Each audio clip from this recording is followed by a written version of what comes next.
Yeah. Listen, You didn't like it? Kev, I could also sit back there. You could sit here. Why not? You're an imposter more. I literally hate. Nah, if Kev is doing those advertisements, he got to stay in the back, man. I'm staying in the back. I'm right Okay. here. You know how many Share now back on I was Patreon. getting about that? Huh? I said, you know how many comments I was getting about that? About what? Copies. About the way I was looking when you were doing your transition, sir. Did you Oh, get I a just do it lot? from the thing. Yeah, it was like this dude was lost. We're- Kev is so can smooth you- with it. I'm already there. Patreon. Is it that one? This one. Oh no. I'm on the wrong one. Remember, I tried to do the other one. If you go in, it should be Kevin at. Kevin at. Oh, Kevin at. But literally. it'll come up. See? Ah. Mm-hmm.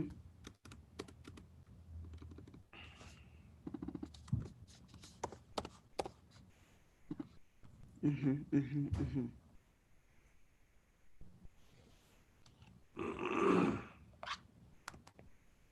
Who am I texting? Because I don't think I me. did. What am I texting you? I was gonna text Audra. Oh, I was gonna say the link.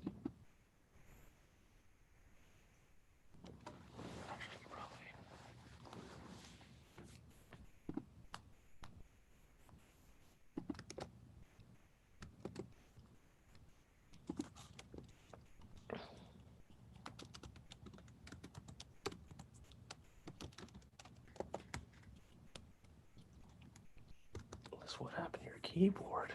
It's sticky. I right? don't. That is like. I hate it.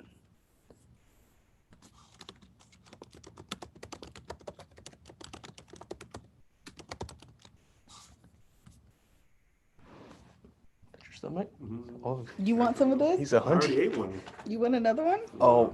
Oh, okay. I was gonna say I didn't post a link, but the link is there. Okay. Mhm. Want some pineapples? I hate you. Because why you saying it like that?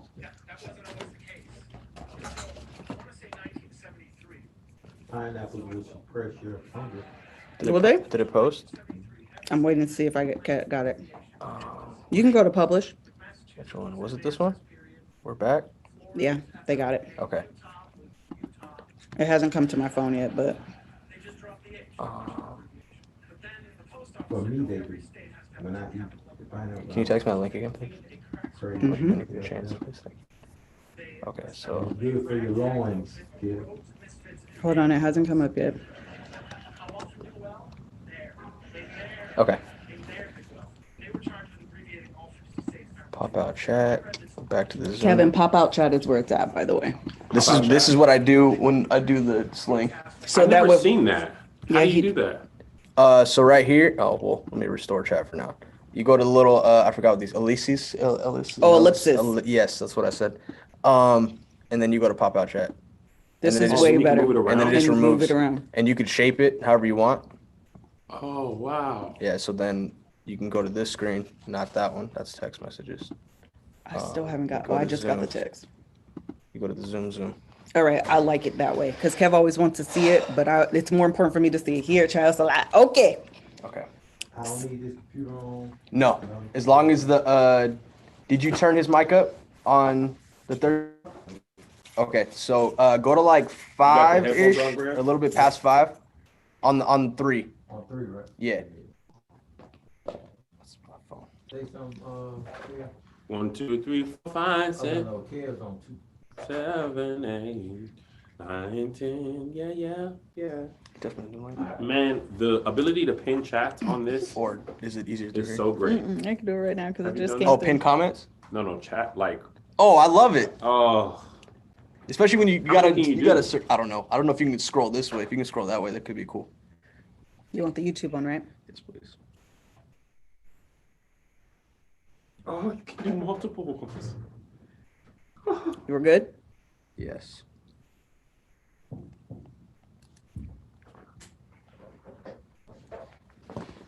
Okay.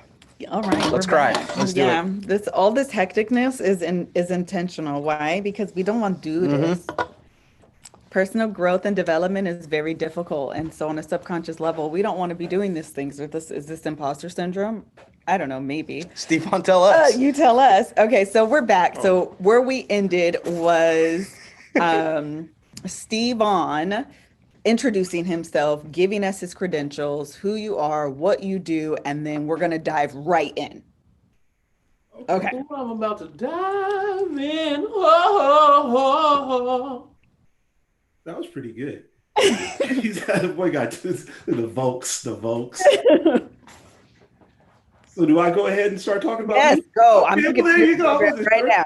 All right. Hello, everybody. I am Stevon Lewis. I am a licensed marriage and family therapist based out of Inglewood, as you can see.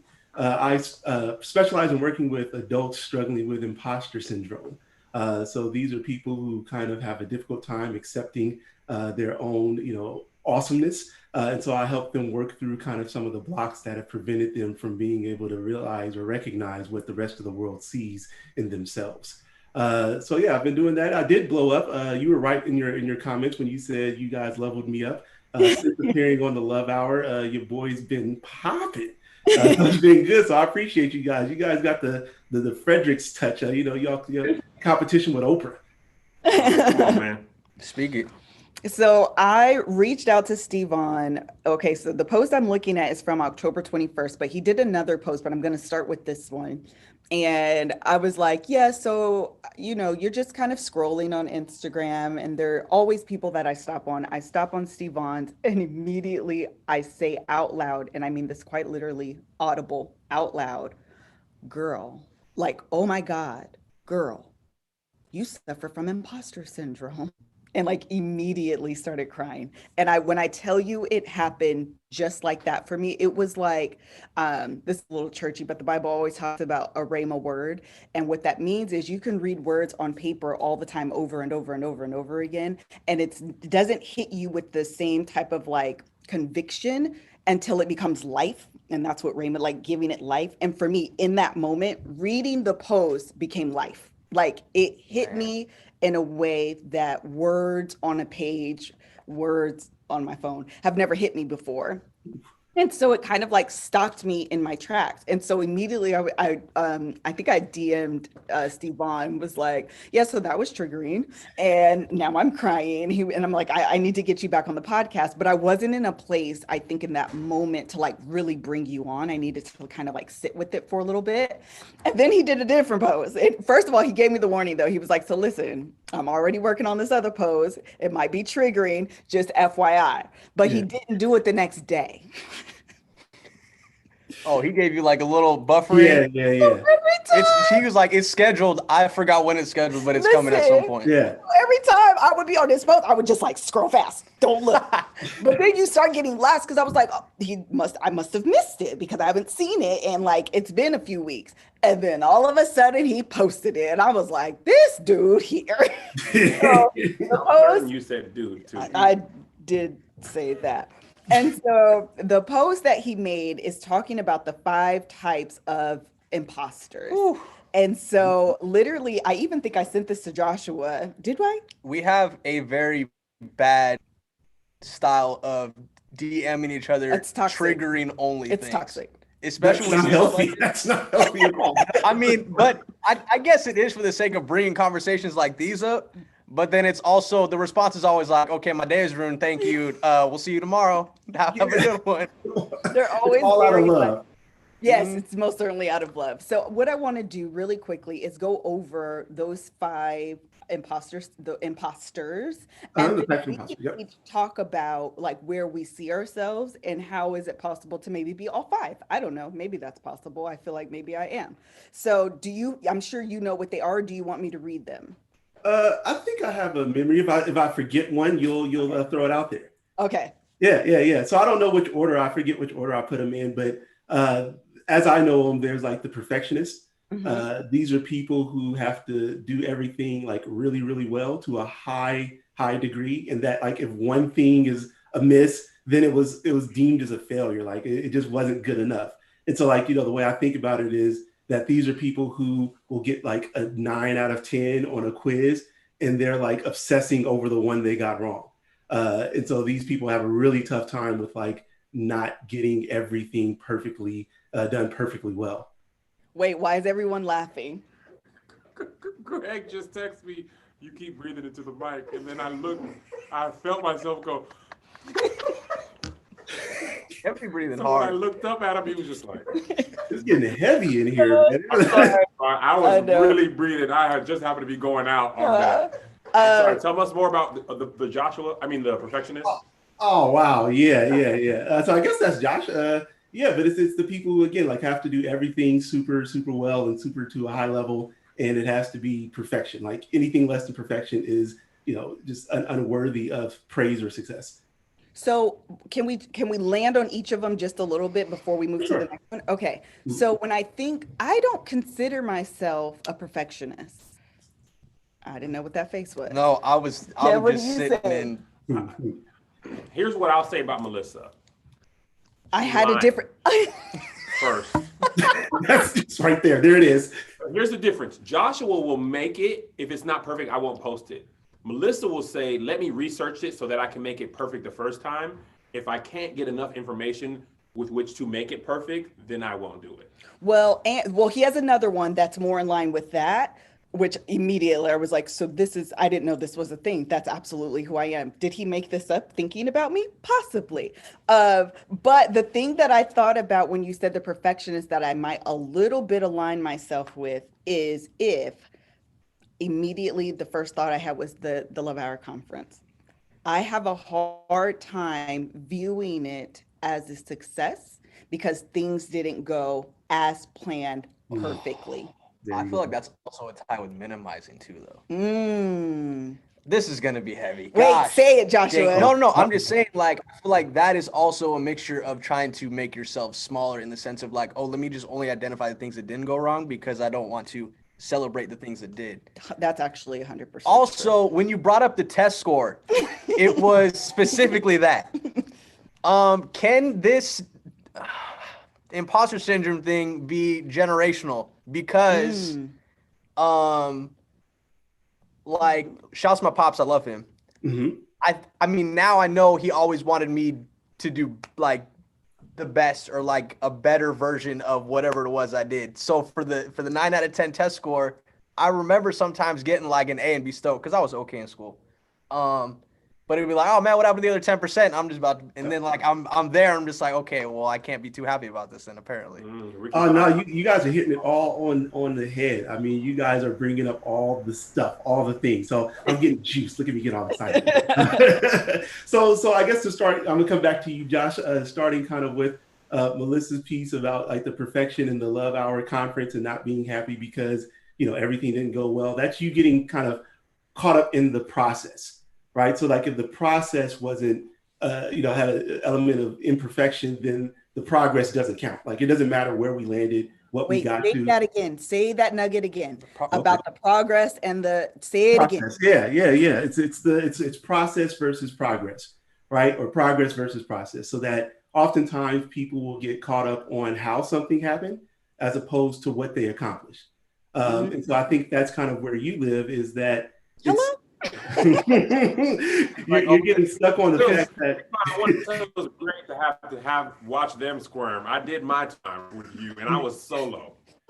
I literally have you guys back. literally. Yeah, but I mean, like you're caught up on the fact that like maybe some elements didn't go the way you had planned, and therefore it now lessens or decreases the quality of what was accomplished. And I don't know that I believe that to be true. Right? You put on a great conference. I don't know that anybody else knows or that if it really did, subtract from what you guys accomplished or what you guys have been accomplishing with the Love Hour podcast, the conference, just this whole movement. And you get stuck on these little things that didn't go exactly as you planned, which is more, speaks more to you about, your expectations for things and the demands you place on the world or the universe kind of giving you what it is you want.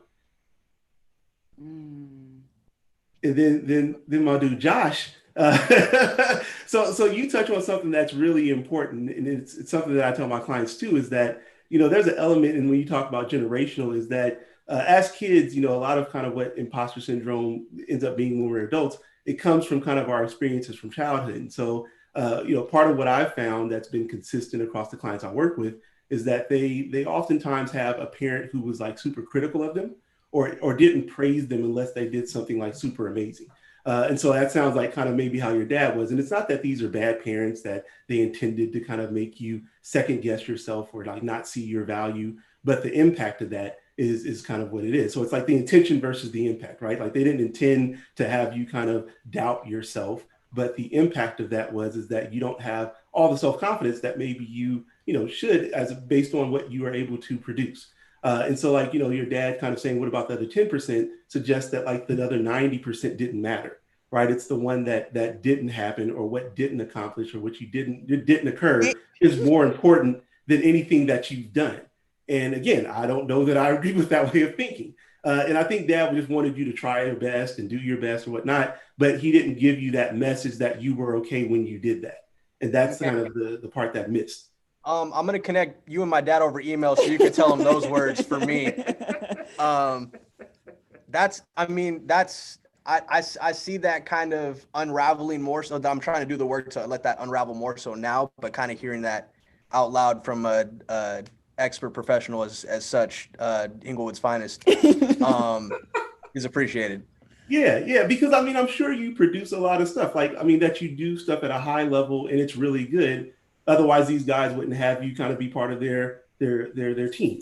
So the fact that you're doing that, I don't know that you need to second guess that you aren't, don't have the ability, or that any mistakes or you being imperfect, takes away from your overall quality of character and what you're able to produce. So like, I would hope that how you see yourself would say, you tell yourself that I have skills, I have ability, I do a really good job. That doesn't mean you're perfect, but also you do things at a high level. Yeah, that's something I'm working on. Yeah, we'll get you there. Yes. I love the idea of impact versus intention. I think that's what you said, because it makes you, sometimes what you intend isn't always enough. So just because I don't intend to hurt your feelings, just because I didn't mean to, I know I've said that a lot. It doesn't negate or take away from any harm I may have caused, regardless of what my intent is. And I have to be accountable, not only to my intent, but more importantly, to the impact. That's so good. And my thing is that when stuff like that happens, do you leave it with the situation, or then do you kind of use that to kind of define your character? Oh, dang it, Stevon. So by that, here's an analogy for that, right? Like, me and my analogies. Like, I'm driving a car, right? I'm driving my car. I run into the back of you, right? I've done a bad thing. I didn't wake up this morning and say that I wanted to run into the back of your car and mess mine up and mess yours up. I still have to be held accountable. I've got to pay for yours to get fixed. But now, does that mean I'm a bad driver, or did I just have an accident? So how many of us then are making a character identification based on maybe an accident, the experience, right, the impact, and not recognizing that we can do better about our impact, but that doesn't have to define us.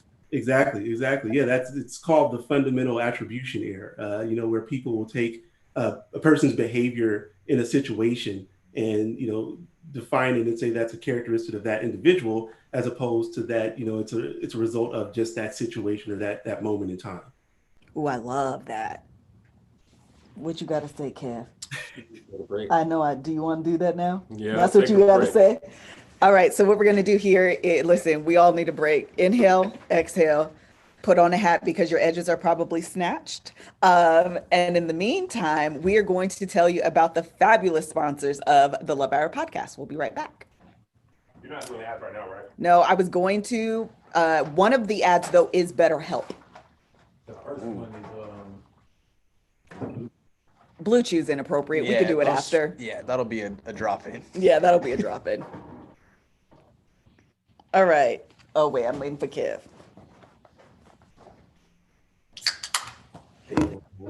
You tired? no. Okay. I'm just thirsty. Okay. All right. And Going to the first one, right? yeah, he's only done the perfection. But that's also the way that I wanted to go, is to kind of digest each of these individually instead of, I also like the breakdown that you had on the perfectionist. Some of the bullets. Yeah, I can read it. Okay. Let me read it so I can. Okay. Are y'all back in the show? Yeah. Oh, I'm back. Sorry. Oh, I'll go sorry. back See, in. this is what Greg was talking about. Yes. Sorry, Greg. Welcome back to the show. Before we continue, I want to read The Perfectionist as written on Stevon's Instagram. Very good. The Perfectionist. Bullet point. Micromanage. Difficulty delegating. Set really high bar. Perfect or trash. The focus is on the process rather than the progress. That is, they get stuck on how something happened and minimize what actually happened. Stevon Lewis, LMFT. It was the last bullet for me. It's all those bullets for me. Say it, Joshua. Difficulty delegating for me, I always thought that it was because I wanted to do something right. And it's also, I don't know if it's like a trust thing either, or it's just like I would just rather do it because I have like the ability to, I know what I'm kind of getting into, and setting a really high bar as well. That kind of goes to me sharing some of my work. For me, it's just like, oh, it's not as good as this photo, so I'm just gonna wait until something like that pops up again. And it could be 6 months from now, it could be 6 hours from now, it could be 6 days from now. There's no like defining whatever I want to call it for what that bar actually is. But I've been Like kind a of standard. It's fear. Oh, I said like a standard. Oh, like a standard. I thought he said it's fear too. I was like, you are sure, correct. man. Just keep firing the bullet. No, I was saying like you have like no standard or kind of consistent metric for what the bar is, that it seems like it continues to increase for you. That like if you accomplish something, then obviously that means you can do better. And so now the bar raises. It's like a moving target. You will never, be able to be the best version of you. And so if that's the case, then you're always going to feel like you just missed or didn't accomplish or didn't do what you thought you could have. Mm-hmm. That feels like failure. Like I'm telling myself I am not doing as well as I really am. Okay, that was a stray that hit me. She walked right in the middle of that crossfire. She was on the phone walking and she got hit with a string. Yeah. Why you gotta keep lying to yourselves? Well, this is the problem.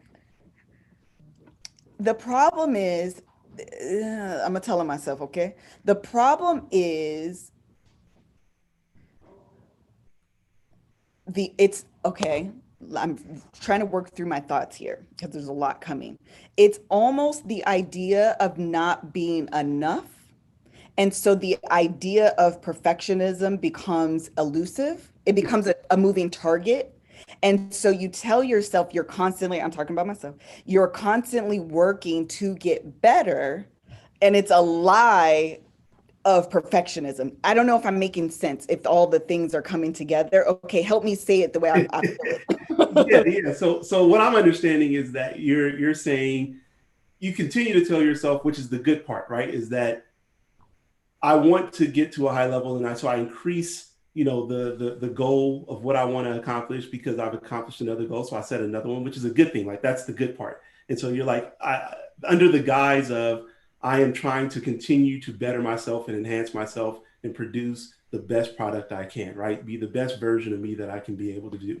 Mm-hmm. The problem I have is that you aren't also balancing that out with saying like, look at all the stuff that I have done. Look at all the goals or the levels I've passed. You're focused on the levels you haven't gotten to, or the next level, or the next kind of goal, or the next accomplishment that needs to happen. And you spent no time kind of celebrating the success that you've had already. And for me, that's an imbalance. And I feel like then, our brain gets to a place of it's like, well, we haven't done enough. We haven't done much because you're only focused on the things you have to do or haven't done. And that's unfair. Okay. Is that a trauma response? I mean, it could be I don't know enough of your history. I mean, in general, it could be. Oh, for sure. Yeah.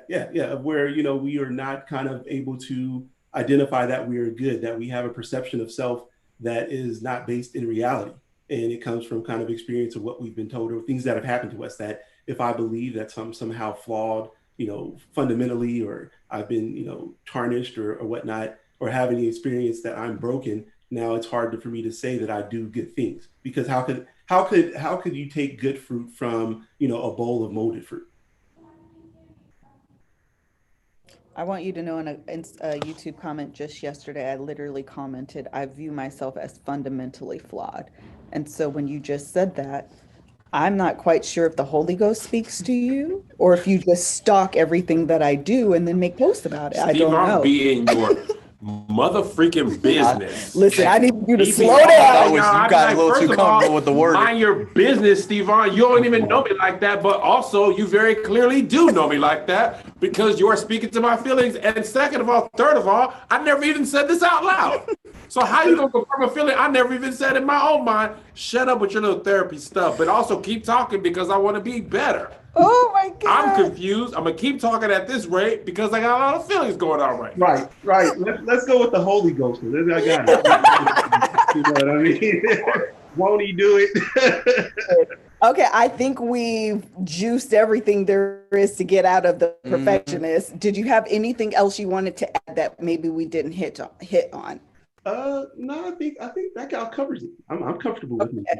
Okay, how much does it cost to make it all stop? The perfectionist, though. Oh, great question. Well, that depends, man.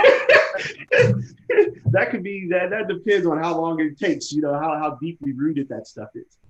Oh, man. You know, you got a head start on me, man. I mean, you're at least 25, so you know that's 25 years of you thinking like that. Are you 50, Stevon? No, 25 years of this. He's just getting to me. I'm not 50. I'm 41. Got it. I hope I look like this when I'm 50, though. I was like, Stevon, I know black don't crack, but you is a vampire if you 50 years old. Yeah. Okay, so we One can. thing that helped me, go I'm ahead. sorry. Go ahead. As far as like a move forward, acknowledgement is very key. Mm-hmm. Say, okay, I think Stevon said this, when this happens, acknowledge this thought. This is the perfectionist in me doing this, and then you can move. Like, for instance, Josh, this picture may not be perfect. It may not be my standard, but I'm working through this process, so I'm going to post this. Every other day, I've been doing it. Every other day. So what happens is you have to identify that feeling and then combat that feeling and then move forward. And I know this to be true for myself in my talks with Stevon. It is not a like, oh, now I have this fixed, because you're gonna shrink back sometimes. You're gonna take a step back forward. It's not a linear straight up escalator into like out of imposter syndrome. You're gonna be like, I'm gonna push myself. Ooh, I got that. Oh man, today he got the best of me. You know, it's game 7. Game 2, I got blown out by imposter syndrome. He had me. But when we come back game 3, you know what I'm saying? It's not a clean break from it. It's a process you're gonna have to work through. For sure. It's like the boxing match. You know, I mean, you're getting hit in the face, but that doesn't mean you're losing. You know, so you take that hit. Stevon really has great analogies, and I feel the way. Great one-liners. That is a great one. You could be up 7 rounds, and you could get really tagged, and you could even lose that or get knocked down. Right. But you're still up on the cards. First of all, you just gave me the message for when I keep your distance. Today. Oh, yeah, well, she got eso. Use it today. You're still up on the card. Okay, go ahead, Liz. Okay, Stevon, you can go to the next one. I think the one after that is the soloist, maybe. Mm-hmm. And this is what I was kind of hearing, I guess, a little bit. And I don't know if this is you, Josh, but these are people who kind of need to do things alone or by themselves, right? That like if I have help from anyone else or a group, then that somehow takes away my contribution to the success of that overall thing, right? So that I can't really, you know, have or ask for help or have anybody provide me any assistance. I've got to reject that stuff, because if I do get help, it's a sign of weakness and a sign that I'm not able to, you know, do things well or be really successful on my own. This is where Stevon beat me up for an hour. He was all in my doggone face, and he was all in my business. So go ahead. Go ahead, beat on these guys. But I don't know Josh well enough to know if that's absolutely him or not. But it was sounding like that was something you said earlier. I forget what it was. Would you like to explain? Would you like? How did the only one that attaches to you get deflected to me? Okay. I'm up again. Here we go. This is sparring already, Josh. All right. Okay. So, the bullets on here are needing help is a sign of failure. For me, I always still, like I said, this stuff that I'm working through, because hello, I identify with it. for me, having to ask for help means that I'm incapable of doing something in my head. And that also means like, okay, if you're asking for help, somebody else can do this without asking for help. So how do you know that's true? I don't, but it makes sense in my head. There you go. So you just kind of make up narratives in your head and just say they're accurate and true, and then don't challenge them at all. I'm working on challenging them though. The way Stevon be saying stuff, you be shady. I know, man. It'll be you a ask a big little shady question. like, How do you know that's true? Oh, so you just gonna make it up in your head and believe it? Oh, okay. He comes out of nowhere in this little umbrella. He's like, "Hello there. Did you miss me?" Hey. Because it's a thing of like, I need people to be, it's how I help people become aware of what they're doing to themselves, right? And so that if we just let that stuff go, then we'll just walk through life telling ourselves and creating meaning, out of situations or out of experiences or people's behavior. And we will act in a way that, what we've told ourselves is true. And I'm not saying that you're wrong. I'm just saying, how do you know? Where's the evidence to support that? And if you don't have any, then you can't just go around walking and, saying that, yeah, if I can't do it and I need some support, then, obviously that means I suck and everybody else will be able to do this by themselves. I mean, it's as great as like the greatest basketball players, they have teammates, they pass the ball sometimes, like they don't do everything. Yeah. Yeah. I mean, this is definitely something that I've been unpacking in therapy. Is being able to challenge these actively by being aware of them and be like taking a step back and like, okay, well, this is a thought that should be less on the focus point, because you're right. It's not fair to create that, but those narratives are things that I'm working to fight against, and that is too why I'd also identify 2 for 2 with the. He's winning. Well, right. Go ahead. Oh no, I'm gonna pull back. I was gonna say something about language, but I'm not. Well, say it. I was going to say, and I might lead you there to what I was going to say, because one of the comments said the voice in my head doesn't lie. And I feel like we often take what we tell ourselves, that voice in our head, as the law. It's true. And so the idea, you really have to have someone like yourself tell you, well, how do you know that? And then all of a sudden you realize you've quite literally framed an entire narrative, a storyline, and thus the way that you act and interact in the world off of a faulty premise that you've never challenged. Yep. Just accept it. Yeah. So like when I hear that, the person in the comments saying that, it doesn't lie, I have an exact opposite belief about the voice in our head. I call it the inner bully. And I think all it does is tell us lies. Right? Like it lies to us about ourselves, about other people's behavior, to get us to believe that, it's to feel kind of a negative way about ourselves or experiences, right? It wants to beat us up. It wants to make us feel terrible like a real bully. But because it comes from, inside of us, we accept it as truth and as fact, and we don't question it. And I'm saying the inner bully, we've got to tell ourselves it is absolutely a liar, so that if I'm, looking at someone's behavior and I now have, created a narrative about what that meant, I've got to say, that's my inner bully trying to get me to feel negatively about this. Maybe I will end up being right, but I definitely don't have enough evidence to know that that's true. Okay. See, when I thought about calling people liars when I was a kid, it didn't go over well with the adults around me. So I'm working on this to this day. Yeah, there's that part, right? I have a good question for you, Stevon. What is it? Go ahead. It's how do we change that voice? Oh, great question. So the key is to require it to provide some evidence, right? Like, so the inner bully, I don't think, is ever going to tell you anything good, because bullies don't usually do nice stuff for you.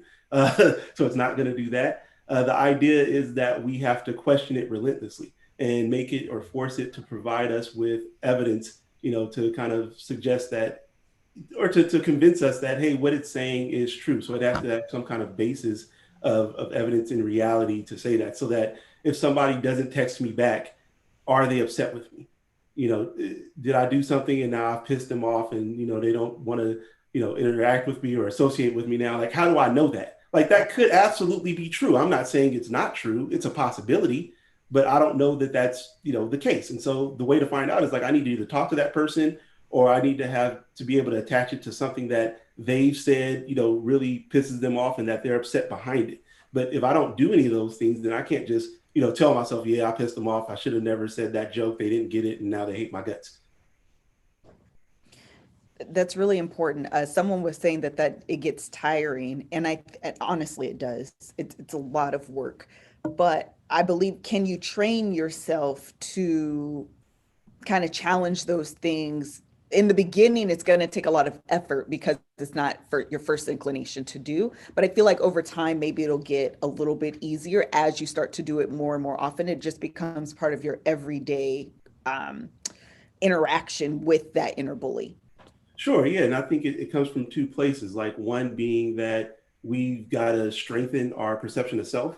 So it's hard for me to, take the behavior, say, if a client doesn't come back after a session, right? And they just drop out of therapy and if I think I'm a good therapist, then it's going to be hard for me to say that, oh, I'm terrible, I'm a horrible therapist, I don't know what I'm doing, this person left, right? Like, that one incident is not going to be enough to chisel away my perception of self. But if I already think that I don't know what I'm doing and then they leave, then I use that as confirmation to say, see, I don't know what I'm doing, I suck.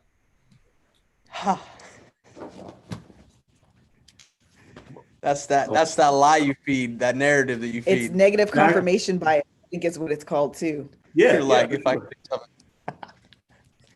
Yeah. I'm ignoring all the people that are still coming to therapy for me, but I'm starting to now panic and live in this place of that they're going to soon find out and leave too. Well, you've punched us again. Give us a second to catch our breath. We're going to take a quick break here. We're going to go to our corners and hear from some sponsors. Stevon, you need to square up. Inglewood, right? Inglewood. I am in Inglewood. It's nothing, man. Where your grandma stay? Where your grandma must stay. All right. Ready? Yeah. All right. We're back from our break. We got some water. Thank you to our sponsors. Let us continue, Melissa. All right. Is there anything that you wanted to add on? I actually don't know that I suffer from this, so I'll let you guys. Well, see, Josh, this is the part he didn't want to say. Wow. Josh, talk about this. I'm gonna tell you, Stevon, and I had to tell Josh. When we first started, Josh worked, for us. He do all this work, right? He was overwhelmed. He missing deadlines, he missing stuff. I'm like, Josh, what's up? Do this. You need help. No, Kev, I got it. A couple of times, you need help. No, Kev, I got it. I said, Josh, you realize, like, if you say you got everything, but you're missing stuff, then you ain't got it. I can easily pull some stuff off you and redistribute it. He's like, yeah, but if you take stuff away, then you might take my job away. Boy, what is you talking about? I could give something small to somebody else so you could do other stuff. For example, he just edited this Bald and Beautiful thing. Stevon, this man edited this video from Napa. So when I tell you, I low-key was like, I cannot believe how talented he is. It's really his photography background and his work in video, he has what I call video pictures. And what I mean by that is they are videos, but they look like pictures. And he layers them in a way that it's like, this is like a moving picture, revelation.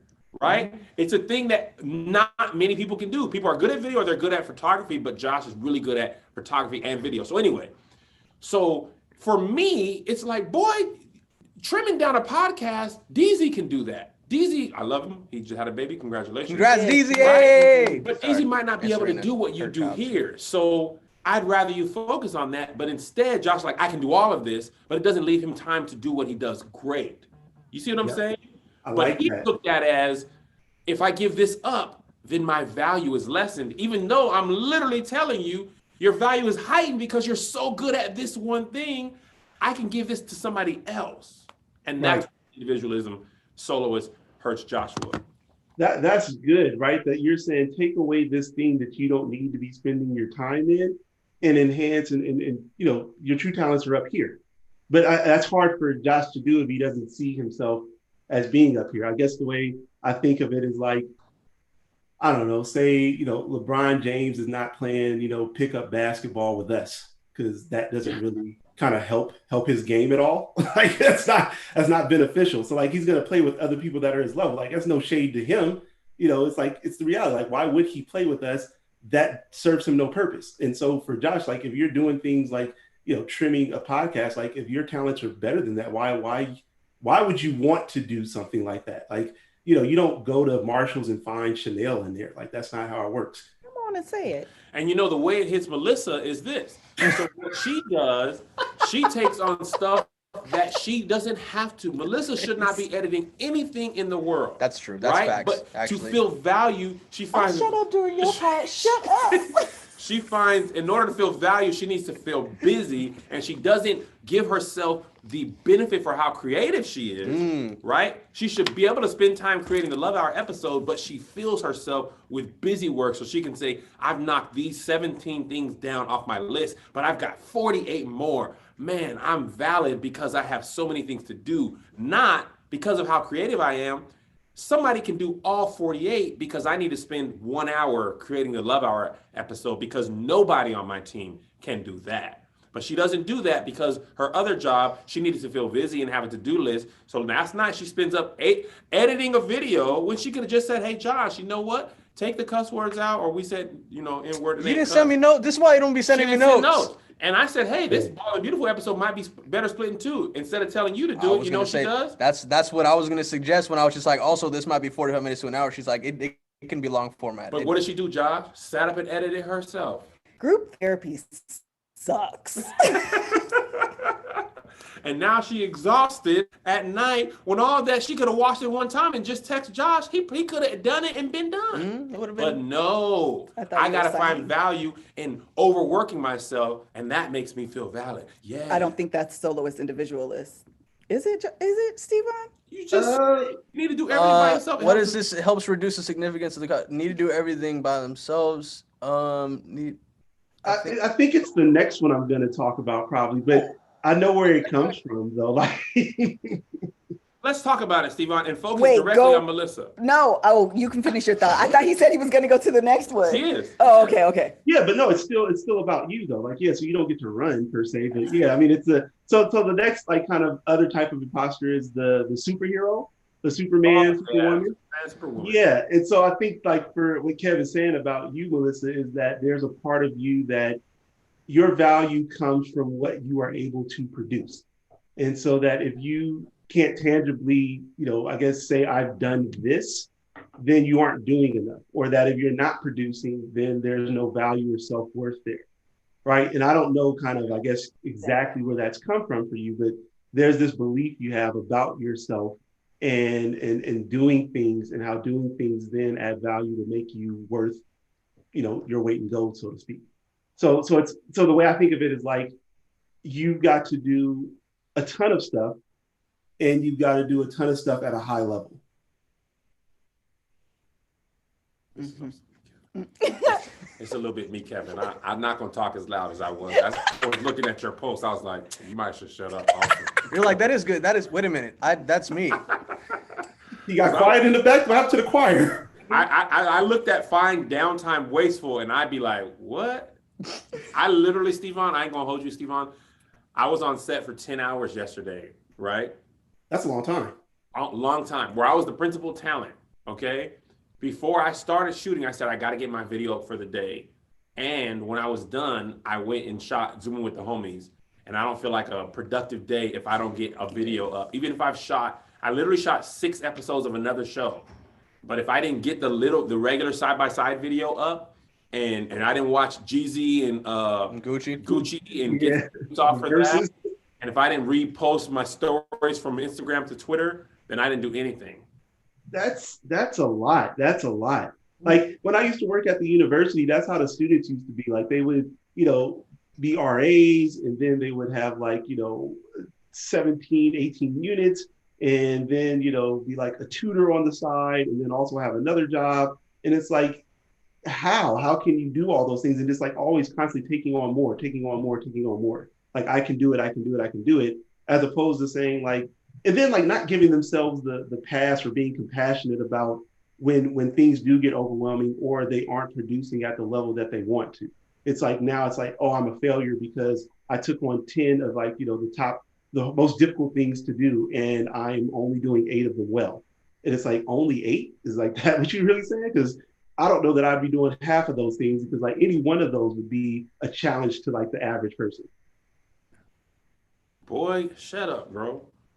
Go, Question. go.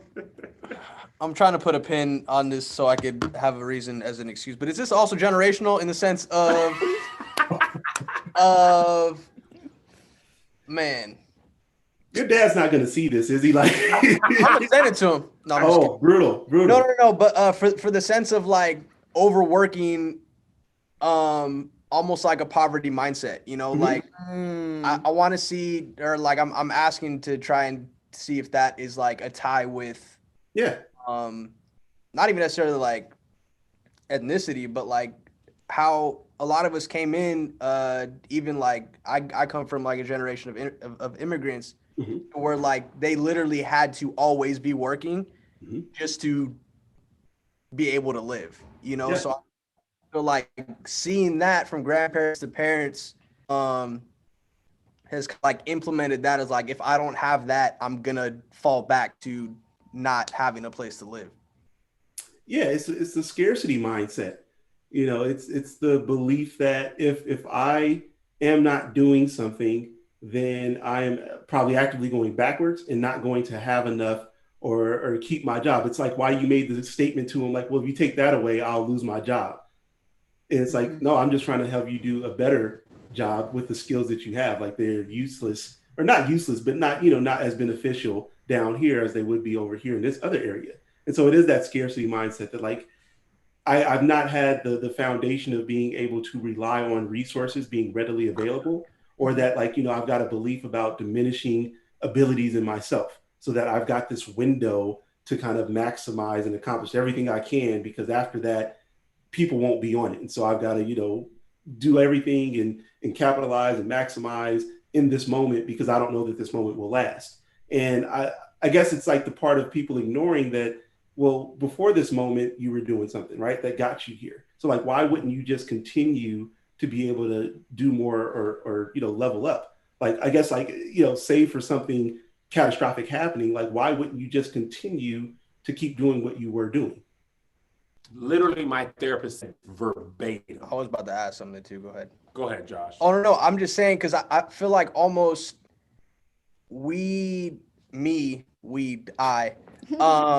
Kevin. keep that into perspective of saying like the things that it took for us to get in this position, as I still need to stay only doing these things in this position, but that doesn't allow room for growth though. That doesn't allow room to level up to those next tier of versions of those things that you were doing, because you're like, oh, I still need to do this in order to maintain. Right. Like that was. What happened? I lost you. Uh-oh. Oh, no. Uh-oh. Completely? No. You're back. It froze. Okay, I missed the last part you said. You said that was something.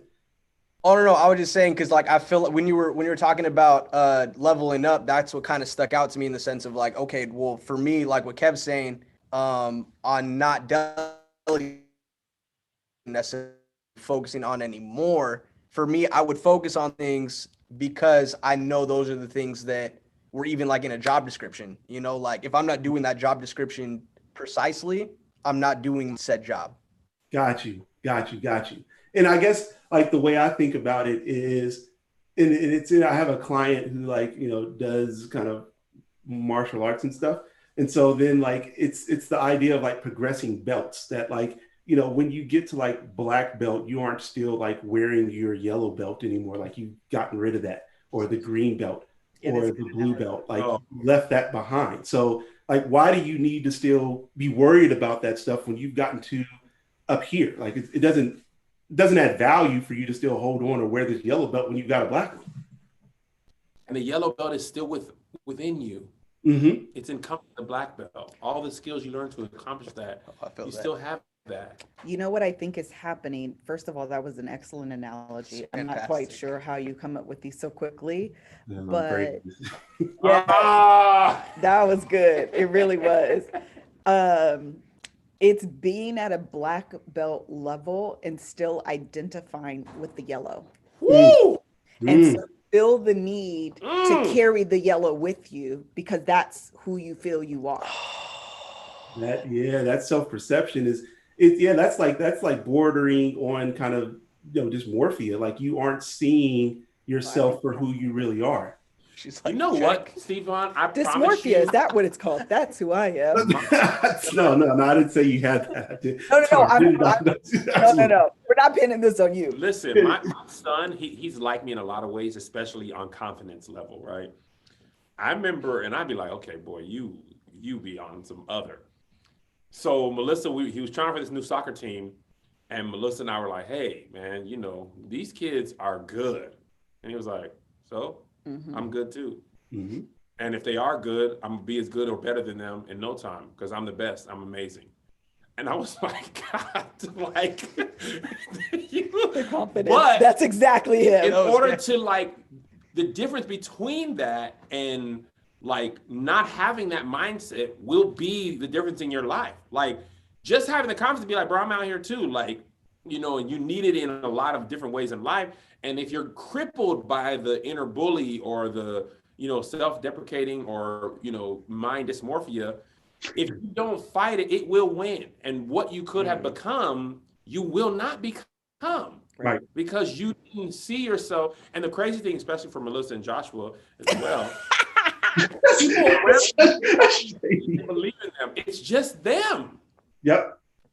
Like in Melissa's case, her audience, the people watching now live on Patreon, or the people in her book club or who follow her, Join, please. They are loving it. The people who like Josh's photography, they're like, first of all, we don't even know. What's up? Oh, wrong office? I'm here for delivery for Ken. Delivery. Oh, it's Papa John's? Yep. Yeah. Oh, it is. Hold on, what? Hold Sorry on just a about that. second. We got pizza? Yeah. There- You got it, Greg? Yeah. Okay. Greg will take care of it. Thank you. What kind? I don't know. Sorry. This is fun. I love everything about this. Yeah. But so what happened? Dang, I forgot what I was saying. Yeah, your No, mind. you were talking about. You started talking about me, so that's good. Yeah. Oh, yeah. So what I was saying about Joshua specifically is Josh knows all these great photographers, and I don't know that this is part of it. But the consumer, they love Josh's pictures. They might not even, Josh might be the best photographer they know. But in Josh's mind, if he's not good as the best photographer he knows, then he can't post anything. Right. And I'm like, boy, people don't just be following photographers like that. Right. Like if and that's that's so it's so ridiculous in a sense when I think about it of the idea that you focused on the 5 other people that are better than you at something that's that means you suck, as opposed to the 95 million other people that are posting pictures in their trash. You're like, well, there's this 5 people that are better than me. It reminds me of I listened to a podcast and they were talking about the person who gets second place, a silver medalist, and how they are more distressed than the person who got bronze, right? And it's because they say, well, I was this close to getting first, Right. And I could almost taste it. But the person who's in the third place in bronze, they're like, I beat all these people. I made it on the podium. Right. Wow. Man. Just being on the podium. They feel great. And low key, if you really think about it, the person who got second is say the 100-meter dash. Yeah. Only one person in the world that's faster than you. Exactly. Literally, the whole world. Yeah. One person is faster than you. You're like, dang. Yeah. Exactly. That's not true, but that's not how we look at it. That's not how we look at it, though. But that's the actuality. No, it absolutely is. The other thing I was going to say, I'm pivoting the conversation a little bit, but because I didn't want to forget, is that a lot of this is obviously layered on how you grew up and those type of things. And one of the things that my sister and I talk about quite often is if you're layering on churchiness.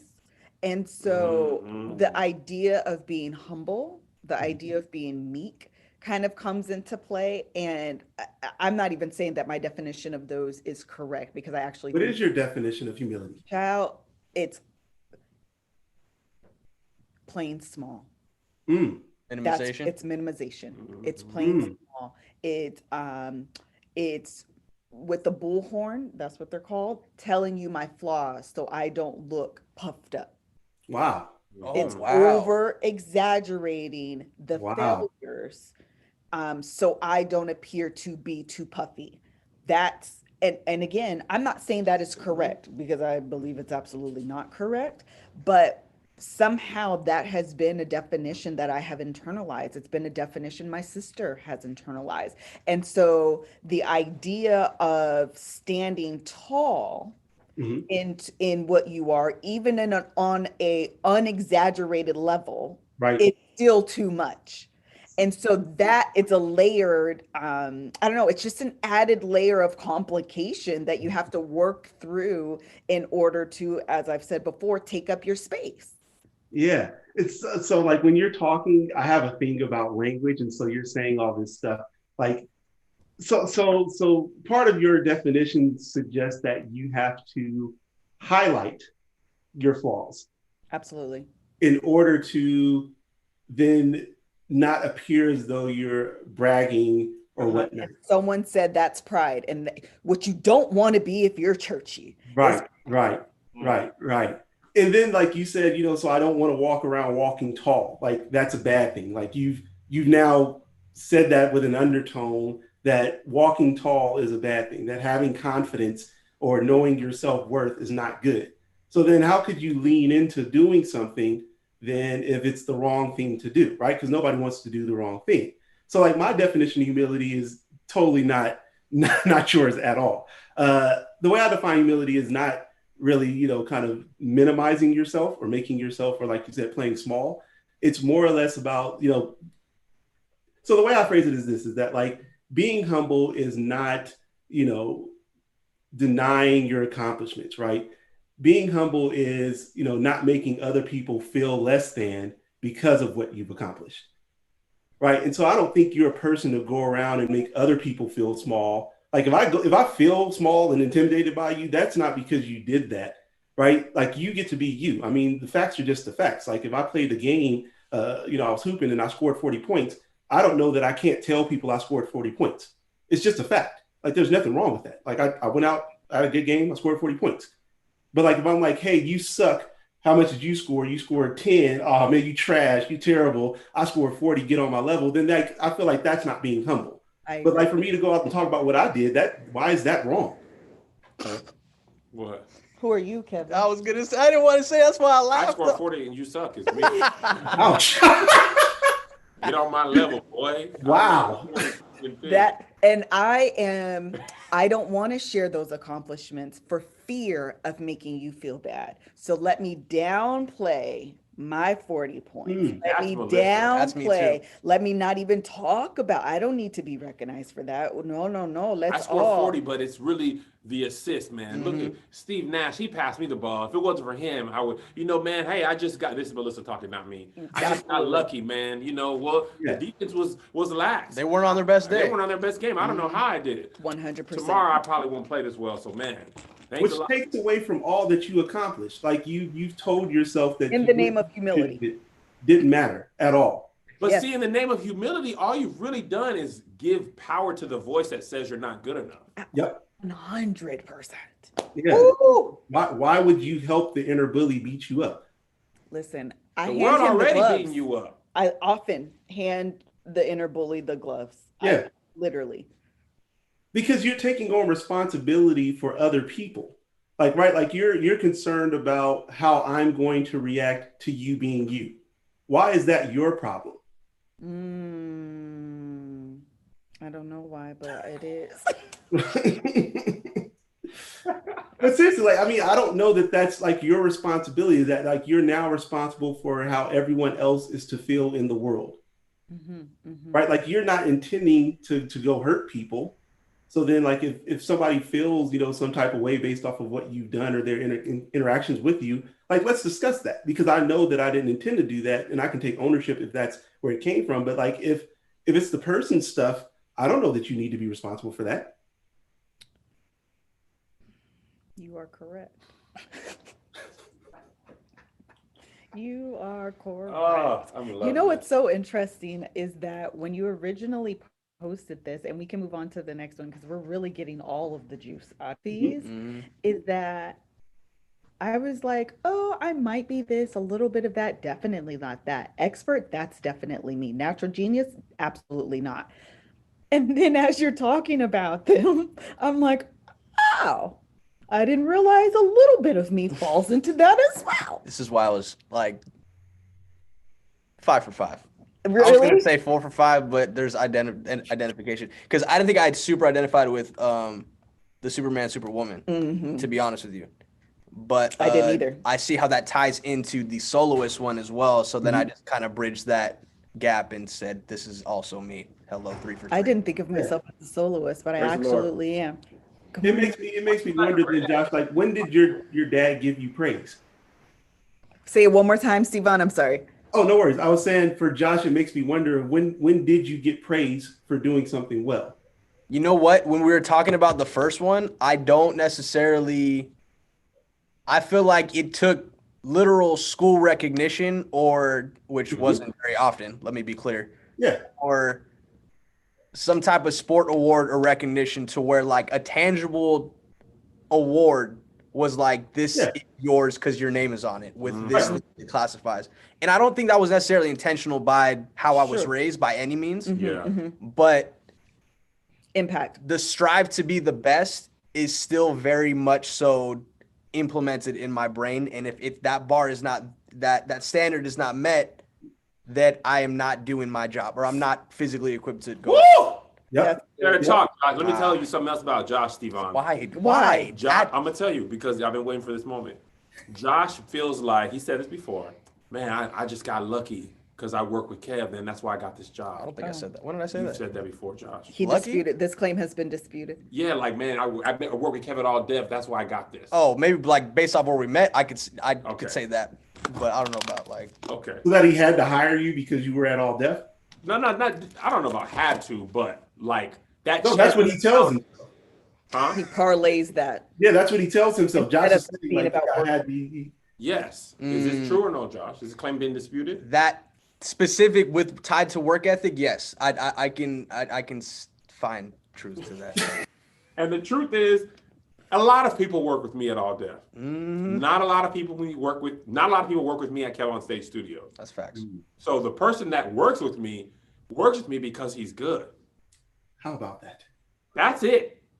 Yes, I met you there, but if I'd have met you somewhere else, Wait, you you talking still were point gonna be good. fingerless. You wait till I Listen, you point finger betrayed back. me at Tu Brute. There's no loyalty on Cutthroat in this studio. No. Listen, someone said, "Oh, this is group therapy." Really quickly, Angel just walked in. Good morning. We're in group therapy. You've missed most of it. Good for you. I am happy. Okay, I think we're on the last one. Oh, wait, did we take the last break? No, we should do You it. can take now. it here though. Okay, let's take the very last break because I'm sure you need it. Go drink some water, go get some tea. Also, go find a wig. You probably need one. Edges are gone. Oh, I was like, how did you know that they might not have? But okay, it's been snatched. Edges have been. That's what happened. That's what happened. Yeah, that's interesting. Like, see, like, yeah, for you, Josh, then you've got this thing of where it has to be some high recognition for something for it to be okay. And I think that's Yeah, he's just talking. yeah. I was gonna say, and I think that's also why I have the comparison. Sorry to interrupt you. Hi, Stevon. That's why I have the, if my photo or if my video or piece of Just come content. back so you can Okay, use it. okay. Go ahead. All right, guys, thank you for taking care of our sponsors, and links in the description and all that. Now back to the show. Okay, maybe Stevon should reset that up. Okay, I'm ready. I was saying that like it makes me think about you, Josh, that like for you, you only kind of recognize value in what you've done when you've gotten some really high praise for it. That's why I was asking you kind of when did you get praise? Like, growing up as a child, it doesn't sound like you got praise for getting an A on a test. Like you had to get multiple A's in your class. Like or you had to, be student of the week or something like that for it to really count. And so now you got this kind of altered or awkward kind of definition of like something is good only if, and you put this kind of qualifier on it. For sure. And like, it wasn't necessarily student of the week. It's like Josh knows his colors. Here's a sticker. But like to add to that, it was, I feel like I still, or that is kind of transitioned into me, like with my work to show for it, in the sense of like, oh, my photo doesn't look like this as much as I like this. So it's not there yet. And I don't think I'll get not even recognition, because I don't think I necessarily look for recognition like that. But I think it's tied to how I perceive my quality. Mhm. That makes sense. Yeah. But yeah, Oh man, we gonna help you, Josh. We gonna help you. Same. Like you are doing good work, and you are allowing yourself to kind of have your vision of that shielded by the fact that you're saying it's not here, right? Like you again continuing to focus on what didn't happen as opposed to what did, right? And so we've got to make you really aware of yourself, aware of that behavior in yourself. That like when you're evaluating something, you aren't evaluating for the good. It's almost like you need to practice that behavior, right? Like when you look at something, why do I like this? What was good about what I just did? So that we aren't even giving the opportunity, because you've already mastered how to say, pick it apart and tear it down. Like we've got to get you to focus heavily on the other side of that. mm-hmm. Do you feel like other photographers are better because they have access to other artists? Yes, I knew it. yes, I knew it. But I also, want to tell Josh, no, you hush and listen to me, Kevin. You take a great picture, whether that artist is Big Nobody or Jay-Z, the picture is still the I same. want to shoot Hov. Just because it's Hove, don't mean it's in better focus. This guy's better just because that person has access or is in that pit. I'm gonna Don't- tell you what it is, what Joshua is saying. Tell me if I'm wrong, because me and Joshua will be on the same wavelength. It's not about the picture itself. The artist becomes the sticker. Mm-hmm. That it's not about his talent. It's the Ex- fact that the person allowed him to take the picture of them is what Exactly. qualifies it as good. Exactly. That the artist themselves then becomes the validation, because I'm shooting. He just said he wants to shoot Hove, and we're gonna get off you because it's uncomfortable and you're probably sweaty. My back is. Yeah, I know. I can feel your energy, Joshua. I want to go away from here now. I feel like I'm an Papa John's empath. No, he can take more. No, I know he can't. I'd be like, okay, enough. So we're gonna move on. And that's why I was like, I know what's going on, because I am Joshua and Joshua is me, and we together. We are one. Yeah. And so when he was talking about the sticker and this big form of validation, again, your skill level, Joshua's good at what he does. Amazing. That's a full stop. That's a period. He can shoot with the same equipment. That's a full stop. That's a period. But how am my talent then, the bar of which my talent is then measured is by the artist that I'm able to capture. That then becomes the Yes. the come up. Yeah. I don't exactly. Yeah, it's the carrot he's chasing, so to speak. Yes, and Yeah. so that's what I think it ends up being. So On Kevin. stage. yeah, Right. And I'm saying, like, No, it is, and that also lined up to like my inconsistency with uploading content and whatever based off of like the last. I remember this was like a couple years ago. I'm past this now, but a couple years ago I used to be in the mentality of like, oh, my last couple posts were of this artist, and mind you, also I have been able to work with some amazing artists. That's of all scales, which has been cool. But also that ties into the, if it's not at that tier of artists that I'm taking a picture of in my last post, in this post, I'm not gonna post it. Because it becomes because then it became an aesthetic thing for me. Oh Lord. And I was The just like, aesthetic. this is that's a slippery slope, because then what you're saying is that I've got to find somebody higher and better each time I take a picture and for it to be worthy. But the problem I have with like your logic is this, is that, so then if I take a picture of Jay-Z, then I'm a better photographer than you. Right. Kev, get off my shoulder. Right. How much longer Wow, we Stevon Lewis, you all up in his business. Wow, that was good. That was really good. Okay, Yeah. are we done here? We're Yes, done. Let's we're move on to done. Melissa. He's like, we're done. Get off. Are you got? hot? It's the lighting and the color adjustments. Okay, we're going to. No, there's two more. Kev, yours is coming up. Uh-oh. Oh I Lord saw it. Jesus, I can't. just looked a little bit. Yeah, that's We're coming gonna up. run out of time before we get to. I know Let's we focus on the do have to hurry because Papa John's getting Angel cold. is here. All But right. go on to the next one, whichever one you remember is where we The go. next one I think is the expert. See, this is why I don't like you, Stevon, because you told me I don't remember these in order, and he's then been- literally let me did just them swipe in order. swipe. I don't know. It's the Holy Spirit. Don't blame me, right? You talking to me. Bringing it back to your remembrance. It's above me. Exactly. I'm just saying. Don't say the yeah, word. so the expert, and this is, I love these guys because it's like these are people who have to read everything. They have to, have done enough research, and they have to have done all the research to be able to say, like, I know how to do something. And like, it's not even that they even say then they know how to do something, that they are able to then kind of engage in whatever the activity is. So like, as an example, then I've got to, read all the books on therapy. I have to read all the stuff on imposter syndrome and see all the stuff that's out there. And, before I can say, hey, I might know a little something about imposter syndrome. And then like, if somebody's like, you're an expert, I'm like, well, no, I know some stuff. I don't know everything. Right. And so like, I'm not good at it. Which I don't know nothing. I've never been to school, so I don't know nothing. Right. And it's like, well, what are you producing? And I guess me and analogies again, it's like, what you're saying is that then like when LeBron got drafted, he should have not been like, oh, I should go right to the NBA and can play with these guys because I'm only like 17 or 18 and I haven't played like all these years and I haven't played against everybody in the league. Or it's like, actually, his skill level is there, so what does it matter? Mm-hmm. And so I'm saying, if you're doing the thing, what does it matter if you don't? And I feel like adding to that, I feel like you need to even keep feeding the opposite perception of that to keep leveling up to that skill set that you know that you're going to become into.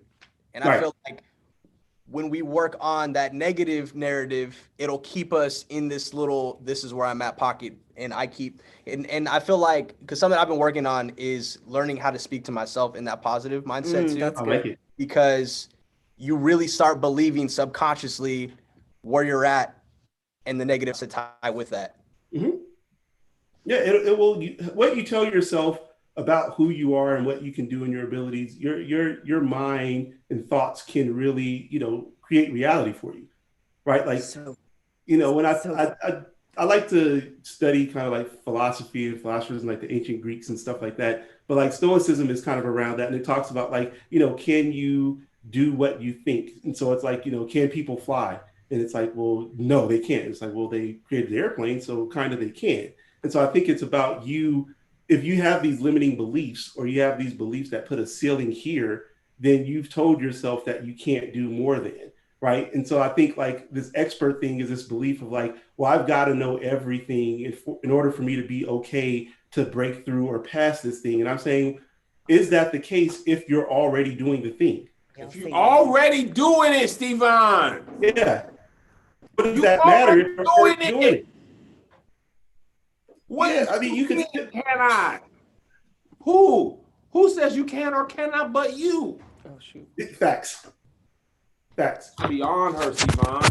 I mean, like it's like skipping a grade. I mean, if you skipped a grade in school, like you're saying, like now I got to go back and do like the 10th grade. But if you passed it already, what do you need to go back and do that for? That's beneath you. His analogies are ridiculously good. I don't like talking to him. He'd be better. I mean, some people will just have, all right, you got one. That was good. But this is like, has not missed. I look like the Chrissy Teigen meme. Yeah, she. When I was like, did she freeze? What happened here? Low-key frustrating, Stevon. To be next to somebody so amazing and talented, and they just will not walk in it. And I'd be like, girl, hush up and talk. Yeah, Liz, talk. Shut up. You don't need to be qualified. God doesn't call the qualified. He qualifies the call. Ooh. Huh? What I was gonna say is that first of all, it's hot.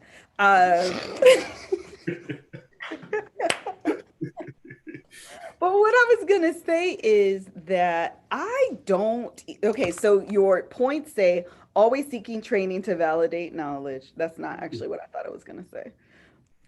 Has to meet every requirement I'm gonna just put this down. It's like applying for a job. Like I've got to have every duty or qualification. I have to meet that qualification to apply just before I even apply for the job, but I'm still doubting that I'll get it. And I'm like, why can't you apply if you had, 18 of the 19 things or 15? Like, because Because I'm also a rule follower. Well, So here's if the other job thing about it, description Stevon. says I need all of them, then I need all of them. Here's what it is, right? The last one is always feel like they don't know enough. Because the information is always changing, you will never actually know enough. Which There's always a podcast you haven't heard, a research paper that came out, a new book. So it also, there's safety in, well, I don't know this because I didn't do that. Well, that's always ever changing. It's always Right. expansive. Therefore, no one will ever know enough. No one's completely qualified. Yet and still, people be out there. And here's the other thing, Stevon. People with less qualifications, learning, research than you, be out here too. yes. So make that make sense. Yeah. The interesting part is that it ties to that perfectionism. Again, I've never considered myself a perfectionist, but in terms of I need to be able to hit every single point and I need to know all of the information. And I do mean all of the information, like not just have read the books, listened to the podcast, looked at the footnotes. Where did you get your info? Let me find that. Like I understand that I am 100% that person. And I don't even really know where it came from. And we don't have to like even dive. She's like, don't start, don't. You know, we don't need to go in childhood because I really don't know where it came from. But this idea of, again, going back to the perfection thing, it always goes back to this idea of what it means to be enough, that's elusive, that's not fully defined, that's very fuzzy, and therefore it's hard to meet.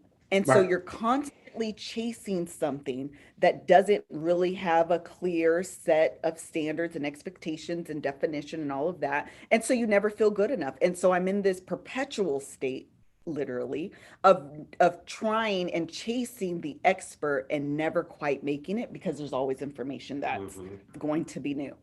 Do you do that in other areas of your life? Oh, every area. So like, Name an area and I'm going to tell you yes. so like if you've not been a parent to a kid, right? Or a parent to a teenager or a parent, to an adult, like, so you're saying that you don't know enough about parenting? I Or know. like what's like if you've not ever done something, huh? This is what I do, Stevon, because I was about to do it and I'm gonna just tell you instead of giving you my answer. Because I did this with the definition of creative and we just talked about this. Uh-huh. If you define something, Melissa, you've been a parent for 14 years and you've this, and these are the reasons why I feel like you should be an expert in this field of parenting. I will find one area to disqualify myself and I will do it every time.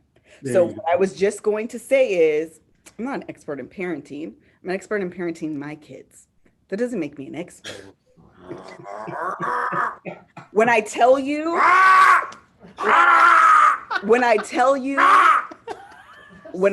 this is Leave how it my loud, brain, Greg. I want it to be loud in their headphones so they know my pain. when I tell you, this is what I do every time because there's no way I haven't read all the things. So how could I be an expert? Oh my goodness. But like if you're doing a good job at parenting, then what does it matter if you're an expert or not? Or like you have this title, or what is an expert? Like an expert is just a person who knows a lot about something. I don't know that it's that they know everything about something. What you're saying is to be an expert, you have to know everything, not just Correct. an abundance of knowledge about it. Oh no, that's never enough. The thing Oh. is over here agreeing with me. When you said, what does it matter? Did you have an answer? Because I have one. No, I want to know what. Oh, what was it? it? I asked you that. Oh, on the trip. oh, I was yeah. like, what does it matter? What See it- yourself a different way. Okay, so the expert thing, what it matters and having those things is because it's validation, specifically in the area of being an expert. So I will never, and maybe I've just told myself this in this perverted way, even though I really believe it as well. I would never want to consider, as an example, LMFT.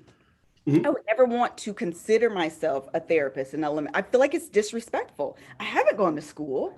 I ain't taking the classes. I ain't passed no tests. I don't have no sort of type of certificate. I mean, that's obviously very clear. Like that has a very clear. Yeah. Yeah. You know what I mean? But I will do anything. I will say, makeup artist. I'm not a makeup artist. Can I do my face? Yes. But Can you I can maybe also do your other face? people's faces too. See, But because I haven't gone to cosmetology school, so I feel like Could you Okay, now say, watch I'm this. a shush your No, words? I'm gonna say something because this is what you do, right? Yeah. Watch this, Stevon. Melissa Shut homegirl up. Mimi was her hairstylist in Washington, right? Mimi was a self-taught hairstylist, right? Now, in order to do the job legally in Washington, you have to go to cosmetology school and do the certifications and learn, about diseases and all that stuff, right? And she did that. But Mimi already knew how to do hair. Yep. That's what it is for Melissa. She already knows how to do that stuff. That certification might be qualified for your license or to do diseases, but that certification did not teach Mimi how to braid to the head or do a French girl. All the other stuff she knew how to do, they wasn't even teaching that in Black people. Right. They just taught you about diseases, but Melissa will say, because I'm not certified, I can't do hair. There's a lot of Black women doing hair in kitchens that are killing people who are certified. A lot of people braid to the head for $300. You got to pay them in cash because they really ain't legally supposed to be doing this. Yep. But that's the difference. Just because you haven't got a piece of paper doesn't mean you don't know how to do what you know how to do. Right. I mean, think about it in other contexts too, right? Like, so before you and Kev got married, right? Like your actual wedding day, and the witnesses signed the marriage license or whatever. I mean, what really changed before that though? Like before that day, like the day before, what was different about your relationship? Like you guys were still already there. I was like, a lot of things were different. I couldn't tell him to stay alive in the hospital. What? I mean, yeah, but like that's like the legal stuff. But like in terms of your relationship, no, you're right. You are correct. Like, and I think that's what it is that we hold on to like these, I guess, kind of standards that are arbitrary for me, right? Like you're doing the thing. Yeah, I mean, if I know how to work on cars, I know how to change oil. I've learned how to change tires and replace an engine. I don't know that I went to school to become a mechanic, but I know how to work on cars. Right. So it's like you're saying you need, in order to have a title, you have to have done all the things. But does that take away then that you still know how to do the things then?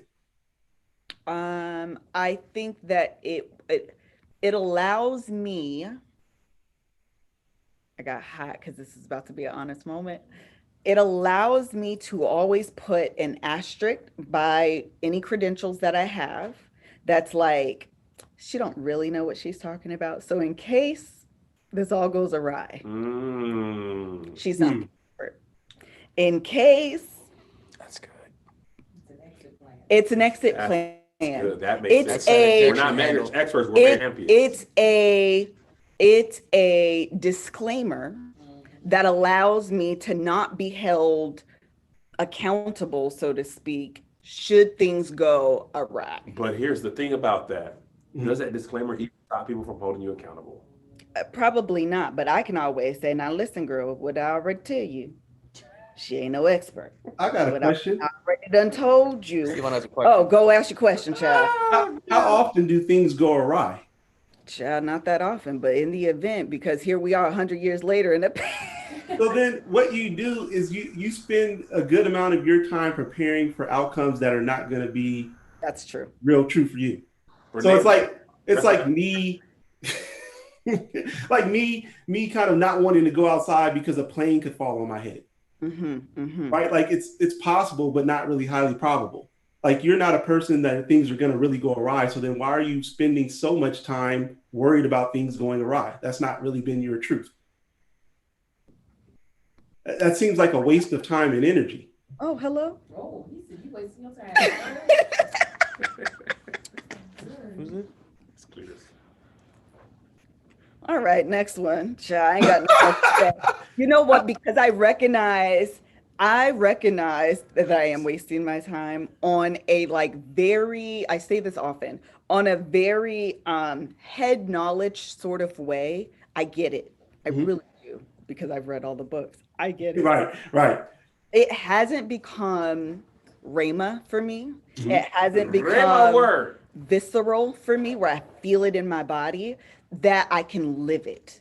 Right. And that's kind of the idea of bridging that gap. I feel like that's quite literally the journey that I'm in this moment, is taking, listen, the ton of information I have in my head, and ensuring that I'm able to live that. We were talking about this yesterday or whatever day, that in every chapter of my life, there's a phrase, a word, a campaign, a video that talks about where I'm quite literally at in that moment. And in this phase, I'm sure the video will come out soon enough once I get whatever it is. It's taking all of those things, all of those moments, and allowing them to compile and become who I am today, and not siloed individual moment. Does that make sense? Where everything is real and I go through all of those phases, but they're siloed. I need them all to like become Captain Planet. When our powers combine, I am Captain Planet. Like that's kind of the phase that I'm in right now. That sounds a lot like acceptance. Tell me more. Like you are saying that the parts of me, I want to get to a place of where I have accepted that they all are part of me. Yes. That like, it's not, I'm got this piece and I'm working on this piece and I'm working on that. And I'm saying most things aren't all going to be level 10 in your life, but what does that really mean? And I think about it like with, it's my Ferrari analogy, right? It's the idea that like, when we buy a Ferrari, we buy it for the good things, and it also comes with some stuff that's not really great, right? Like we look at it, it's prestigious, it goes really fast, it looks cool, it's going to be a, head turner, all that stuff. Also, it gets terrible gas mileage. The maintenance is going to be high, but that doesn't diminish the fact that it's still up here. Great analogy. Could that also be said of a Maserati Levante? I knew. Oh my God. Because they are terrible on gas, but also when you pull up next to one, ain't nobody thinking about the mileage. You feel me? When that engine purr, when you put the sport mode on, you'll be like, but he only gets 10 miles a gallon. What was that, a Camry?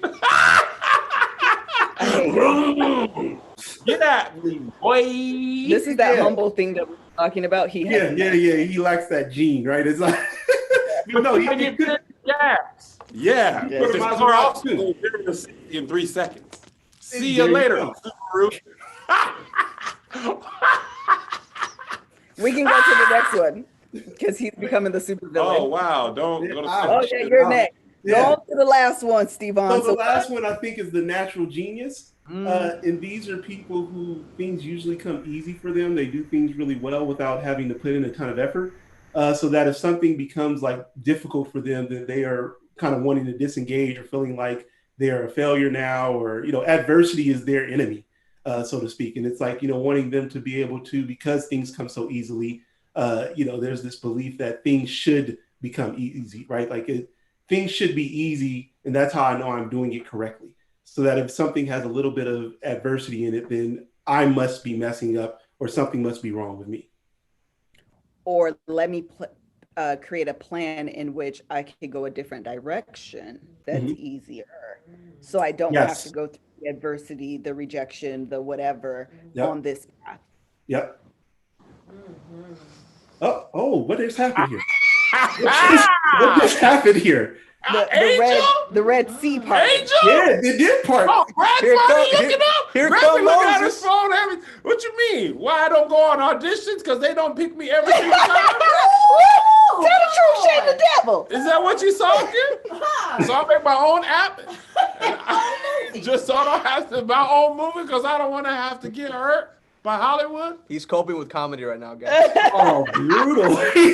Brutal. I put the guitar down, the piano, because it was too hard, and I should be good by now. I've been playing for minutes. What happened, Cam? Fredericks? What did you do? Like, so Kev, you operate in a way of where if it doesn't come quickly or easily, then obviously it's not for you. Yes. Clearly, I should be operating in my zone of genius. I will raise you, Gay Hendricks. I should operate in my zone of genius. I'm actually working on this. Okay. I am actually working on this. This is definitely me. Mind your business, both of y'all, because I did this episode by myself, and Stevon already got me in trouble. He didn't go through all these 5. I didn't go through all these, and I'm 2 already: Superman, Superwoman, and Natural Genius. Go on, say If your something words. doesn't come easily, it is pointless. Wow. Not be better than Jonathan McReynolds at the guitar, then I should not be. And his bar is always There's no the best. There's Yeah. no in between. No, If if I I'm cannot running go to- track, I need to beat Usain Bolt. If I am playing basketball, I need to beat LeBron James. If I am singing, I don't know who. Oh, Corey. Oh no, he plays the. Corey Henry. What does he play? Piano. Piano. If I'm going to Organ. learn the piano, organ, I need to beat Corey Henry. Whoever is the best, that's his measurement. And if I can't beat them, this is dumb. Why am I doing this? There's no point. Leave me alone. I'm walking away. I'll do something else. That's scary because then there's Tell us why it's scary. Turn Tell around. him. Turn it around. Turn Open around. the windows. because then it's like, well, maybe you're not engaging in things that you could have really had some success in, and you've now, kind of gotten to a place where, well, I haven't done as much or enough, and it's out of a false belief or false narrative that that this area wasn't for you, and it's again that demand that things should be easy, it should come quickly, as opposed to just tempering that kind of language and saying, it might take a little bit of work, but I think I can get here. Because Zoom here- is going out. I didn't hear anything. No, it's coming clear, guys. I hear you. It's HD actually. It's great. Stevon, what are you? Since you got all the answers, The deflection. I've done my own work to overcome this stuff, Kevin. No. For me, No, you're right. You're I'm an absolutely expert. right. This is my truth. Yeah, let's sit into it, man. This is my story. There's some workarounds. There's some necessary work here, but fresh out of time. We really got to close. We got to shoot. Here's the thing. I'd love to spend more time here with you, Stevon. I know. Angel, she's in a rush. She just said, "Hey, I got a heart out." Don't you wow. No, this Light on is Angel? I'm actually Melissa can attest to this. I'm actually going to take guitar lessons because for two reasons. One, to combat natural genius, and two, just to do things for joy and not to excel at them. I like that. I remember the other day, me and Melissa were watching Kevin Hart's special, and I saw that he basically has a space in his house that is so big that he can have a comedy club within his home.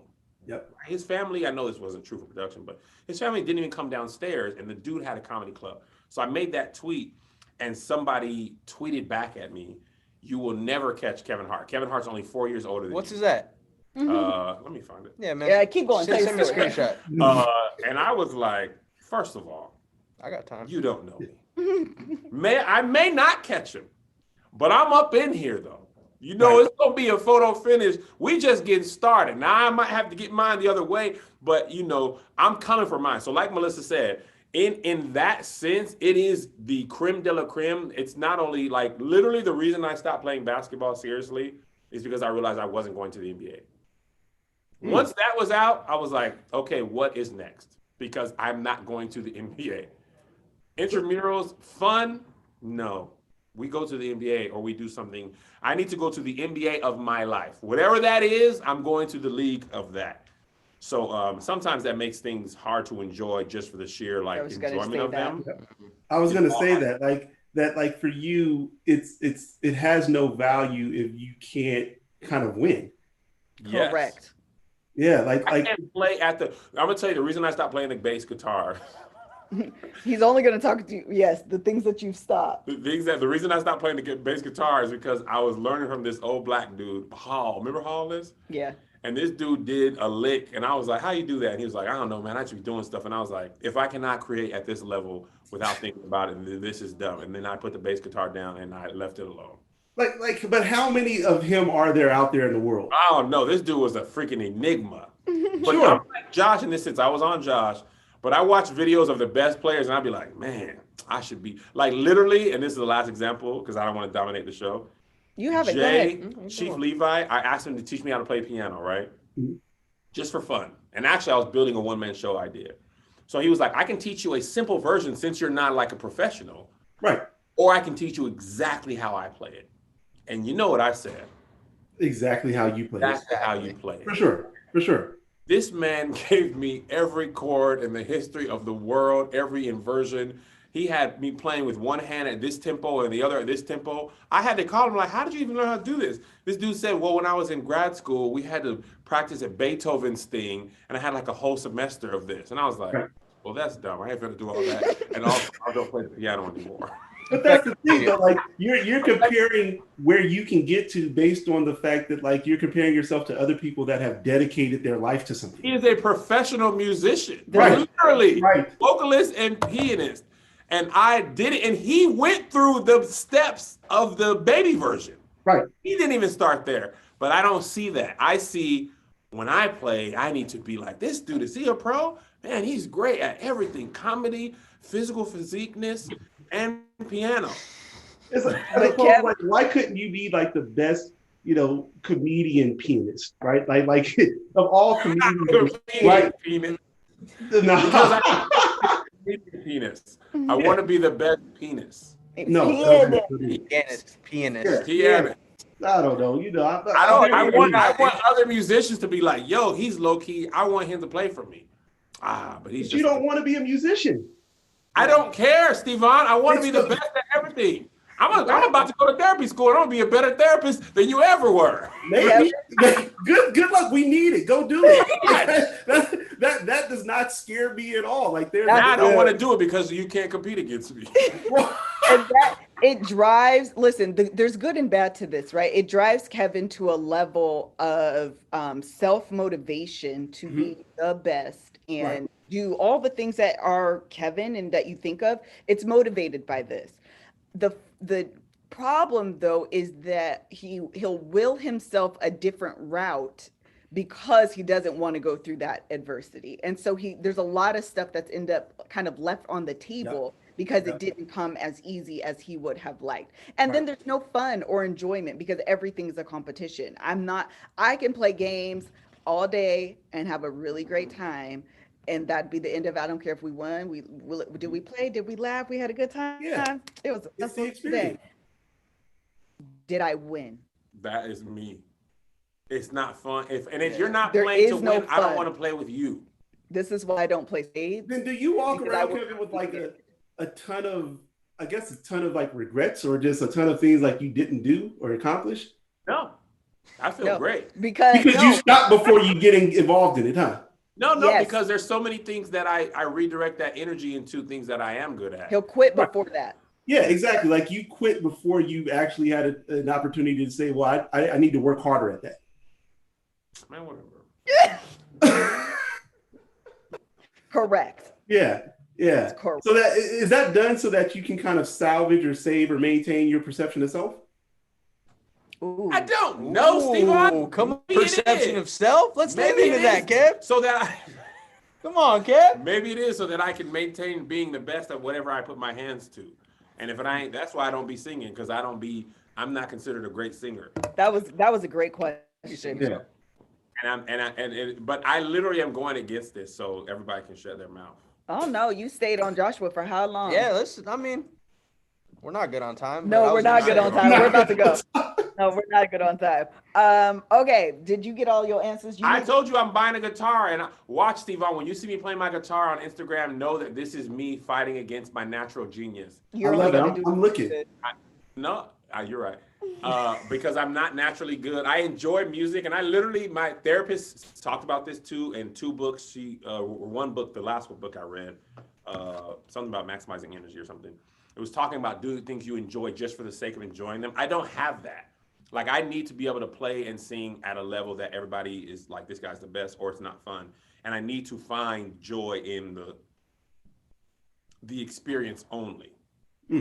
And I need to, so maybe I'll purposely do something that I know is hard or difficult for me, just to remind myself that you can build into that. But also, eventually, I will be an amazing guitarist, and you'll be like, At your next session with your therapist, ask them about externalizing praise. nah, this is cross-contamination of therapies. I can't send you to another therapist. It's like confidentiality thing. So I will just talk about what we will. Got you. I won't bring. Okay, I was trying to help you. All right, well, there you have it. No, what did you say? Cross-contamination of praise or something? I said externalizing. Externalizing praise. Yeah, the externalization, like you have to get praise. Like there's something about you getting praise or recognition from outside yourself that feels good or drives you or motivates you a lot. Oh, we already talked about that, but I'm gonna text it right now. Externalization of praise. Mm-hmm. Okay. All right. Listen, Yeah. Stevon, This has been great. this has been fantastic. I've had a fun time too. Oh, I know Oh, why. I'm it sure is. you had a pleasant time over there in little Inglewood next to your little Harun coffee, huh? Listen, Mhm. I don't know if you can see the comments, but quite literally, everyone in here has also enjoyed. They've found or seen themselves in some way or another in one of the 5 imposters that you've talked about. And I'm so happy we're able to do a deep dive on each of them. One question that came up consistently is, do you do teletherapy? Yes, I do. See, Are it's all you hooked up. accepting clients? I reach out to me. I am taking some. I mean, because of you guys, right? I've gotten close to being full and being full. So some spots are going to be opening up. So like let's plan for 21 or later this year. Yeah. Okay, I love Save it. a spot for my husband. Man, put him on blast. Angel, I mean, you can save a spot for me too. And Melissa, she needs somebody. Yeah. Liz does need somebody. Take insurance. I found my person. nah, I don't. Take insurance. Well, you can hear how you did your mama. And she was a black mom. I got insurance. I'm trying to find somebody to take insurance, but I see They I don't pay be you. taking insurance on therapy a They lot. don't, man. Yep, we'll find some. I know some people. We'll get you something. Hit me up. I'm the therapy plug. Hit me. You Okay, really I'm got hit it. you up. I'm hit you up. When we were going through some issues, we was like, Oh, yeah. Stevon, Yeah. please. I can find you somebody. Yeah, absolutely. Yeah, he helped us absolutely. Okay, so can you give the people your Instagram information, website information, and any other information if you have anything? Because you be speaking I'm gonna find nowadays, you child. Yeah. So yeah, this is cool stuff, right? So my website is www.stevonlewis.com. So just my name. If you Google stevonlewis.com, all my stuff comes up. On Instagram, I am at Stevon Lewis MFT, the letters Mary Francis Thomas. And I am working on a course right now for imposter syndrome that I hope to launch in 2021. Oh, Oh, Stevon, that's awesome. I will take that course and I will help tell people to take it. Yeah, that's Absolutely. awesome. We'll do. Working on getting it all kind of, squared away and have it ready for some launch soon. Oh, I love it. All right. Bye. Thank you guys so much for joining us. We need to call this imposter syndrome group therapy. Literally. But it was a lot of fun. I actually quite enjoyed it. We saw a lot of ourselves. We learned quite a bit. You asked us some really challenging questions, some really introspective questions. I quite enjoyed it. So thank you guys so much for joining us. This will come out on Thanksgiving. So happy Thanksgiving. Until the next episode. Bye. Bye. And do you have a heart out though, for real? What time do you need to be gone by? All right, Stevon, thank you so much. Like I said, Thank you, this guys. will come out next week. Anybody on the Patreon, we will not be filming the Love Hour next week. This is the episode. Until the next time, we got to go because we're way behind schedule now. Wait. Okay, Thank you, guys. bye. Thank you. All right, bye. Partly Goodbye, Angel's Stevon. fault. This is not Angel's fault at all. Can we do? Can we do it another time? Can we do it on We Tuesday? could, yeah, we could. I was gonna say those we could pick up and drop in. All right, let's. Or worst case, you guys Can I end this? Y'all was asking me like I Yeah. Yeah.